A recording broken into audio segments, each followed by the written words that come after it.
Howdy folks, this is Dan Gross for the Rochester Indie Musician Spotlight and Three Heads Brewing. I'm sitting down with Geoff Dale. We're going to talk a little bit about music, beer, and of course the Rochester Residency series starting in 2018. Geoff, thanks for being here today, man. Hey man, thanks for having me, man. Before we get too deep, Okay. I do have a question. Oh boy. What's your official title here? I am the Minister of Mayhem. That's the official title. That is my official title. It's on my business cards. Is it on the W-9? I don't even know. That's my wife. She does that. She's a keeper. So before we do kind of the interview, can we talk a little bit about the beer we're having? Because this is a special beer here. Well, this is the beer that built our brewery. It is Three Heads kind. Cheers. Cheers.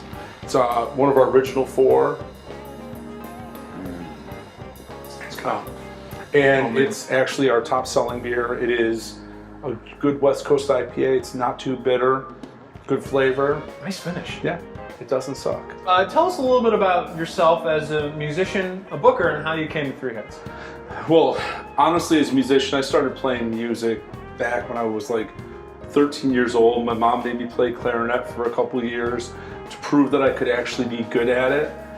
And like, actually, dude, I'm sorry. The mental image alone. Well, dude, I rocked that, man. And then, and so I did that, and then to prove that I actually had the stick-to-itiveness to like really put the work in as a musician, you know, before she would buy me a guitar. Then she got me a guitar right when I was 16, and I never looked back. I put the clarinet away at that point. It was like, done. Right. I've achieved my goal with you.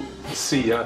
I still wish I played because there's times now where I'm like, cool to whip out a clarinet solo. It's true, and it's in the same key as a tenor sax, so you could do that fairly easily. See, I'm glad you told me that. I didn't know that, and that makes me happy. We learn something new every day here in the Rochester Indie Musician Spotlight. You're Rochester native. Yes, correct. Born and raised, grew up in Brighton. I've lived a couple different places. I've moved out of state. I've been to 40 different states. Wow. My heart always, it's here. I would always get pulled back home. Well, we're glad you're here. Well, It good. means a lot. So tell us about how you started booking gigs. Well, ultimately, we opened up the brewery in 2010, and we were contract brewing through another brewery down in Honeyway Falls. And then what we ended up doing is, you know, we started to just do well and have success, and got to a point where we needed to build our own space. So back in 2016, June of 2016, we'd open up this room.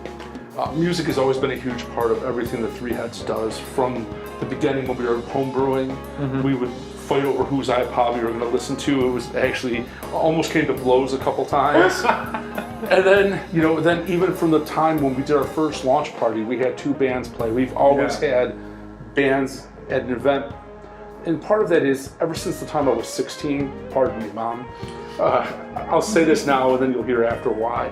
I've actually eaten food and never had, you know, and not had beer while eating. Yeah. I have never gone to a concert since I was 16 and not had beer be part of the experience. Right. Beer and music is just a pairing. So when we threw our events, our idea was to have a good time, have some great local bands doing original music because we're great local guys trying to make original beer.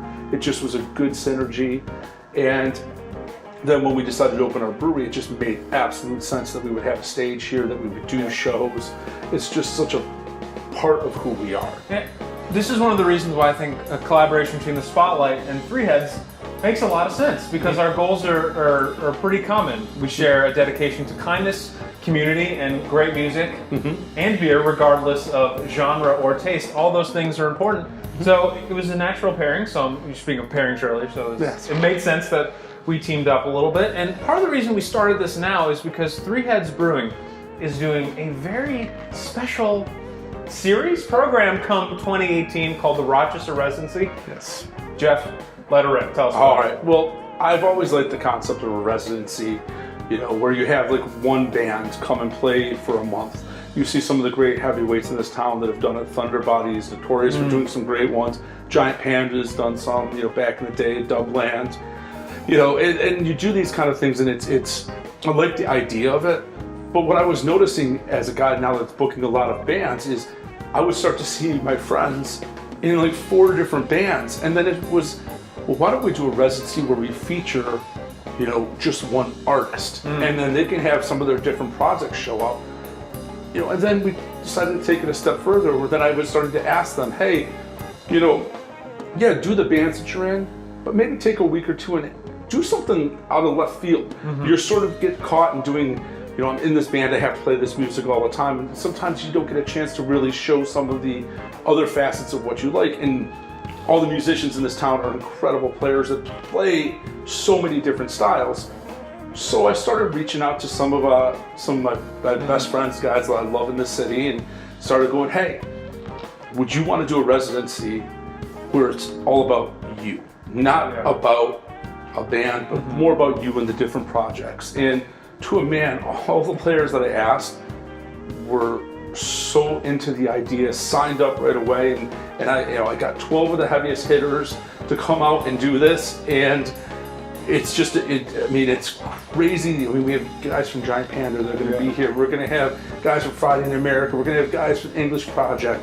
You know, Moho Collective, Maber, who signed to Danger Mouse's label. That's right. There are some pretty crazy players that are coming up, and once they started to get the idea and the ball started rolling and they realized they could sort of go wherever they want with it, that's when it really started to get fun, where you're seeing some of the ideas of what's coming down the pipe, what they're going to do. I think people's minds are going to be blown away on Thursdays here in Rochester. No, that's right. And part of the cool thing about this residency is, I mean, you mentioned it's a way for individual artists to express themselves, but each week has a bit of a different theme, and that depends on what the artist is doing as well. Jeff, thank you so much for your time. Thank you very much. You can check out their page and my page. We're going to do a little cross-posting so you can see what each of us has going on. And don't forget, look ahead to all the Rochester residency shows in 2018. I'm Dan Gross. Geoff Dale, thanks for watching, and we'll see you out there. Don't suck. Yes!